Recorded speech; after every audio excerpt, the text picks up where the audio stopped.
bagay, di ba? Kaya swerte ka sa akin. Maswerte, maswerte. Kailan ka pa naging maswerte, Aber? Marami. Yung 3 beses ako nanalo sa sabong. At di ko alam kung paano nangyari yun. Nung naligtas ako sa utang kay Mang Kanor dahil nasira bigla listahan niya. At nung isang beses, na hindi ko alam kung paano ako nakauwi kahit 3 araw na akong walang malay sa inuman. O di ba, maswerte kung matatawag yun? Shh! Huwag kang maingay. Ang ingay mo. Baka makatawag ng pansin yung mga tawa mo. Ay, sorry. Nakarid away lang ako. Nakarid away? Sipain kita dyan eh.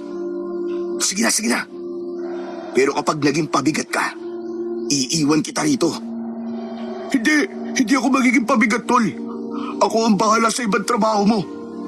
Pwede akong panggulo o kaya pain. Tignan mo, paano kung daldal ako ng daldal dito, may aswang na lumapit sa likod mo, di ba? Pwede mo akong gawing pangatlong mata mo. Hala, putik! May lumalapit nga sa likod mo! Nang lumingon si Damian, isang aswang na may nakausling pangil ang nakahanda ng umatake sa kanya. Walang babala, sumugod ito ng mabilis. Itinaas nito ang matatalas na kuko at buong lakas na isinaksak ito sa dibdib ni Damian. Ngunit walang epekto.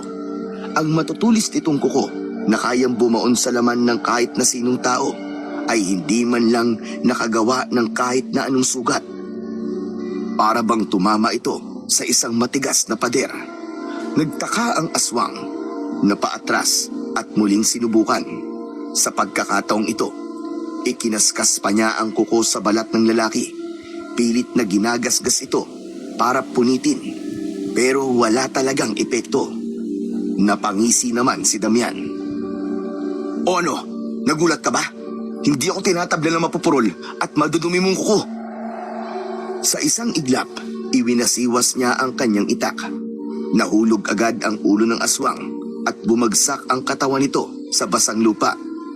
Bumulwak ang itim nitong dugo. Hanep! Ang galing mo talaga! Nakakabilib talaga ang kapangyarihan ng taong putik! Akalain mo yun?